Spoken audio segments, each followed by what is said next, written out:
Hi అండి. Welcome to Vijaya 20 March. అందరు ఎలా ఉన్నారు ఫ్రెండ్స్? నేనైతే బాగున్నాను. మీరందరూ కూడా బాగుండాలని మనస్ఫూర్తిగా కోరుకుంటున్నాను. ఈరోజు వచ్చేసి మన కర్రీ ఏంటంటే baby potato gravy curry friends. ఈ కర్రీ రైస్లోకైనా రోటీలోకైనా చాలా చాలా బాగుంటుందండి. ఇక ఒక 2-3 రోటీలు ఎక్కువే తింటాం రోటీలో అయితే. ప్రాసెస్లోకి వెళ్దాం రండి ఫ్రెండ్స్. ముందుగా బేబీ పొటాటోని శుభ్రంగా 2-3 సార్లు కడిగి ఒక గ్లాస్ వాటర్ పోసి కుక్కర్లో పెట్టేస్తానండి. ఒక్క విజిల్ సరిపోతుందండి. మరీ ఎక్కువగా అయితే కనుక చిదురైపోతుంది. ఓన్లీ 1 విజిల్ సరిపోతుంది. ఇప్పుడు ఒక 3 పెద్ద సైజు ఆనియన్స్, ఒక 5-6 టమాటోస్ శుభ్రంగా కడిగి క్లీన్ చేసి కట్ చేసి పక్కన పెట్టేస్తానండి. ముందుగా స్టవ్ ఆన్ చేసుకొని కడాయి పెట్టుకొని ఒక 2-3 టేబుల్ స్పూన్స్ వరకు ఆయిల్ వేసుకుందామండి. తర్వాత మళ్ళీ కూరకు సపరేట్గా వేసుకోవాల్సి వస్తుంది.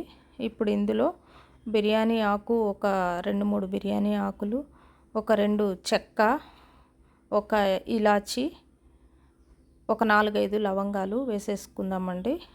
ఈ గరం మసాలా దినుసులన్నీ వేసేసుకుని అలాగే షాజీరా కూడా వేసుకుందామండి. ఇవన్నీ వేసిన తర్వాత కొన్ని జీడిపప్పు కూడా వేసుకొని మొత్తం ఒకసారి బాగా ఫ్రై అయ్యేలాగా కలుపుకుందామండి. జీడిపప్పు వేస్తే టేస్ట్ బాగుంటుందండి. అందుకని గ్రేవీ కర్రీస్లో జీడిపప్పు వేసుకోండి. ఈ మసాలా దినుసులన్నీ ఫ్రై అయిపోయాయండి. ఇప్పుడు కట్ చేసి పెట్టుకున్న ఆనియన్, టమాటో ఉన్నాయి కదా, అవి కూడా వేసేసుకుందామండి. ఇదే కడాయిలో వేసుకొని కొంచెం ఒక 1/2 టేబుల్ స్పూన్ వరకు పసుపు వేసుకుందాం. అలానే కొంచెం ఈ ముక్కలకు సరిపడా సాల్ట్ కూడా వేసుకుందామండి. వేసుకొని కొంచెం ఫ్రై అయ్యే వరకు సిమ్లోనే ఫ్రై చేసుకుందామండి. సాల్ట్ వేసాం కదా, తొందరనే మగ్గిపోతాయండి. చూడండి, కలర్ కూడా చేంజ్ అయిపోయింది. ఇప్పుడు మనము కుక్కర్లో 1 విజిల్కి ఉడికించి పెట్టుకున్న బేబీ పొటాటో ఉన్నాయి కదా, అవి శుభ్రంగా పీల్ చేసి పెట్టేసుకుందామండి. ఈ బేబీ పొటాటోని కడాయిలో కొంచెం ఒక 3-4 మినిట్స్ పాటు సిమ్లో ఫ్రై చేసుకుందామండి. కొంచెం సాల్ట్ వేసుకొని ఫ్రై చేసుకుంటే కనుక ముక్కకు కూడా ఉప్పు పట్టేసి చప్పగా లేకుండా ఉంటుందండి మనం కర్రీ వేసుకున్నప్పుడు. ఇందాక కట్ చేసి పెట్టుకున్న onion, tomato, whole garam masala ఇవన్నీ ఉన్నాయి కదా, ఇవి మిక్సీకి వేసుకుందామండి. వీటితో పాటు అల్లం వెల్లుల్లి కూడా కలిపి మిక్సీ వేసేసుకుందాము. ఇప్పుడు మన బేబీ పొటాటో చూసారా, కలర్ చేంజ్ అయింది. కొంచెం లైట్ బ్రౌనిష్ వచ్చేసింది. సో వీటిని సపరేట్ బౌల్లో తీసి పక్కన పెట్టేసుకుందాము. ఈ ఆలూని బంగాళదుంప అని కూడా అంటారు కదండి కొన్ని ప్రాంతాల్లో. ఇది చాలా తేలిగ్గా డైజెస్ట్ అవుతుంది. పిల్లలకైతే చాలా మంచిదండి. ఇది పెద్దవాళ్ళకన్నా కానీ పిల్లలకి మంచిగా యూజ్ అవుతుంది. ఇప్పుడు సేమ్ కడాయిలో మళ్ళీ ఒక 3-4 టేబుల్ స్పూన్స్ వరకు ఆయిల్ వేసుకొని ఆయిల్లో కొంచెం జీలకర్ర వేసుకొని అది కొంచెం హీట్ అయిన తర్వాత ఇందాక మనం మిక్సీ చేసి పెట్టుకున్న గ్రేవీ ఉంది కదా, అది వేసేసుకుందామండి. అయితే గ్రేవీ కన్సిస్టెన్సీని బట్టి అవసరమైతే కొన్ని వాటర్ కూడా యాడ్ చేసుకోండి థిక్గా అనిపిస్తే కనుక. అయితే ఆలూలో 100 గ్రామ్స్ ఆలూలో 17 గ్రామ్స్ వరకు కార్బ్స్ ఉంటాయి. అందుకని ఇవి వెయిట్ బాగా పెంచేస్తాయి. పెద్దవాళ్ళకి అంత యూజ్ కావు. ప్లస్ గ్యాస్ట్రిక్ ఇరిటేషన్ ఇలాంటివి కూడా కలిగిస్తాయి కనుక పెద్దవాళ్ళు పెద్దగా వాడకపోవటమే మంచిది.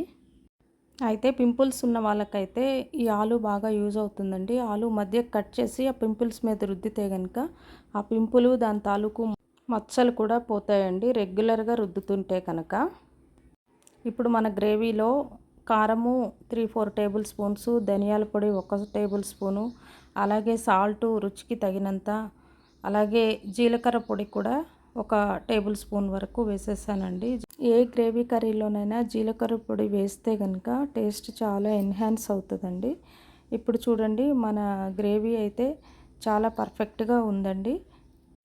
ఈ పాయింట్లో నేను కరివేపాకు వేసానండి.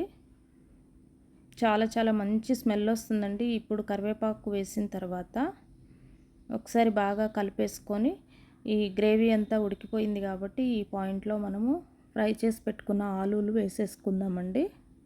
ఆలు కూడా మనం ఉడికించి తర్వాత ఫ్రై చేసి వేసేసాం కాబట్టి పెద్దగా ఉడకాల్సిన పని అంటూ ఏం లేదు. ఒక 2-3 మినిట్స్ పాటు బాయిల్ అయితే కనుక సరిపోతుందండి. చూసారా, కలర్ కూడా చేంజ్ అయింది. ఆయిల్ కూడా సపరేట్ అయిపోయింది లైట్గా. ఇప్పుడు ఈ పాయింట్లో మనము కట్ చేసి పెట్టుకున్న కొత్తిమీర ఉంది కదా, అది వేసేసుకుందాము. కొత్తిమీర వేసేసిన తర్వాత మన కర్రీ చూడండి ఎంత కలర్ఫుల్గా, ఎంత మంచి స్మెల్ వస్తుంది. అలాగే తినటానికి కూడా చాలా చాలా బాగుంటుందండి. ఇప్పుడు మన కర్రీ 100% రెడీ అయిపోయిందండి. రైస్లోకైనా రోటీలోకైనా సూపర్గా ఉంటుందండి. అయితే వీడియోని ఎక్కడ స్కిప్ చేయకుండా ఫుల్గా చూడండి ఫ్రెండ్స్, అప్పుడే అందరికీ యూస్ఫుల్గా ఉంటుంది. మీరిచ్చే ఒక లైకు, ఒక హైపు చాలా ఎంకరేజ్మెంట్గా ఉంటుంది. కుదిరితే కనుక కామెంట్ కూడా చేయండి friends. See you in the next video. Bye.